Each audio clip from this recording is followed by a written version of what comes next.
NCB ಟೈಮ್ಸ್ಗೆ ಸ್ವಾಗತ. ನಾನು ದರ್ಶನ್ ಹುಣಸೂರು. ರಾಜಸ್ಥಾನದ ಜೋಧ್ಪುರ್ನಲ್ಲಿ ಶಾಕಿಂಗ್ ಘಟನೆ ನಡೆದಿದೆ. ಚಿಂದಿ ಆಯುವವನ 3 ವರ್ಷದ ಮಗಳನ್ನು ಅಪರಿಚಿತ ವ್ಯಕ್ತಿಯೊಬ್ಬ ಅಪಹರಿಸಿ ಅತ್ಯಾಚಾರ ಎಸಗಿದ್ದಾನೆ ಅಂತ ಹೇಳಿ ಪೊಲೀಸರು ತಿಳಿಸಿದ್ದಾರೆ.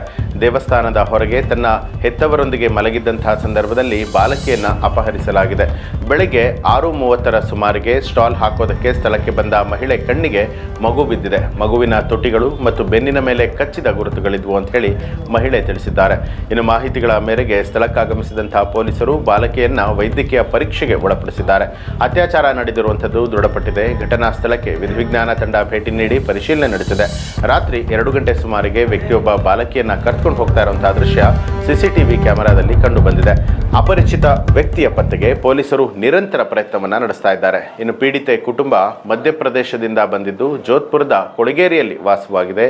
ಹುಡುಗಿಯ ತಂದೆ ಚಿಂದಿ ಆಯುವರಾಗಿದ್ದಾರೆ. ಆಕೆಯ ತಾಯಿ ಮಾನಸಿಕ ಆರೋಗ್ಯ ಸಮಸ್ಯೆಯಿಂದ ಬಳಲ್ತಾ ಇದ್ದಾರೆ ಅನ್ನೋದು ಗೊತ್ತಾಗಿದೆ.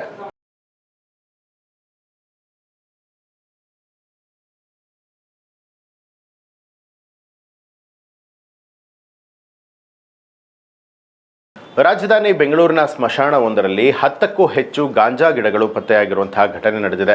ಬೆಂಗಳೂರಿನ ಯಲಹಂಕದ ಸ್ಮಶಾನದಲ್ಲಿ 10ಕ್ಕೂ ಹೆಚ್ಚು ಗಾಂಜಾ ಗಿಡಗಳು ಬೆಳೆದು ನಿಂತಿದ್ದು ಸ್ಥಳಕ್ಕೆ ಪೊಲೀಸರು ಭೇಟಿ ನೀಡಿ ಪರಿಶೀಲನೆ ನಡೆಸಿದ್ದಾರೆ. ಯಲಹಂಕದ ಸ್ಮಶಾನದಲ್ಲಿ ಗಾಂಜಾ ವ್ಯಸನಿಗಳು ಗಾಂಜಾ ಸೇದಿ ಬೀಜ ಎಸೆದಿರುವಂತಹ ಹಿನ್ನೆಲೆಯಲ್ಲಿ ಗಾಂಜಾ ಗಿಡಗಳು ಬೆಳೆದು ನಿಂತಿದೆ ಅಂತ ಹೇಳಲಾಗಿದೆ. ಯಲಹಂಕ ನ್ಯೂಟೌನ್ ಪೊಲೀಸ್ ಠಾಣೆ ವ್ಯಾಪ್ತಿಯಲ್ಲಿ ಈ ಘಟನೆ ವರದಿಯಾಗಿರುವಂಥದ್ದು. ಮಂಡ್ಯದಲ್ಲಿ ಗೃಹಿಣಿಯೊಬ್ಬರು ಅನುಮಾನಾಸ್ಪದವಾಗಿ ಸಾವನ್ನಪ್ಪಿದ್ದು, ರೊಚ್ಚಿಗಿದ್ದಂತಹ ಗೃಹಿಣಿಯ ಪೋಷಕರು ಹಾಗೆ ಕುಟುಂಬಸ್ಥರು ಪತಿ ಮನೆಗೆ ಬೆಂಕಿ ಇಟ್ಟಿರುವಂತಹ ಘಟನೆ ನಡೆದಿದೆ. ಮಂಡ್ಯ ಜಿಲ್ಲೆ ಕೆಆರ್ಪೇಟೆ ತಾಲೂಕಿನ ಗದ್ದೆಹೊಸೂರು ಗ್ರಾಮದ 21 ವರ್ಷದ ಸ್ವಾತಿ ಅನುಮಾನಾಸ್ಪದವಾಗಿ ಮೃತಪಟ್ಟಿದ್ದಾರೆ. ಸ್ವಾತಿ ಪತಿ ಮೋಹನ್ ಮನೆಯವರೇ ಕೊಲೆ ಮಾಡಿದ್ದಾರೆ ಅಂತ ಹೇಳಿ ಆರೋಪಿಸಿ ಮೋಹನ್ ಮನೆಗೆ ಬೆಂಕಿ ಹಚ್ಚಿ ಆಕ್ರೋಶ ಹೊರಹಾಕಿದ್ದಾರೆ. ಇನ್ನು ಪತಿ ಮೋಹನ್ ಕೂಡ ಕೆರೆಗೆ ಹಾರಿ ಆತ್ಮಹತ್ಯೆಯನ್ನು ಮಾಡಿಕೊಂಡಿದ್ದಾರೆ ಅಂತ ಹೇಳಲಾಗಿದೆ. ಗ್ರಾಮದಲ್ಲಿ ಬಿಗುವಿನ ಪರಿಸ್ಥಿತಿ ಉಂಟಾಗಿದ್ದು ಸ್ಥಳದಲ್ಲಿ ಪೊಲೀಸ್ ಬಿಗಿ ಬಂದೋಬಸ್ತನ್ನು ಒದಗಿಸಲಾಗಿದೆ.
ಇವಿಷ್ಟು ಇವತ್ತಿನ ಪ್ರಮುಖ ಸುದ್ದಿಗಳು. ಮತ್ತಷ್ಟು ವಿಶೇಷ ಸುದ್ದಿಗಳಿಗಾಗಿ ನೋಡ್ತಾ ಇರಿ ಎನ್ಸಿಬಿ ಟೈಮ್ಸ್, ಅಪರಾಧ ಮುಕ್ತ ರಾಷ್ಟ್ರಕ್ಕಾಗಿ.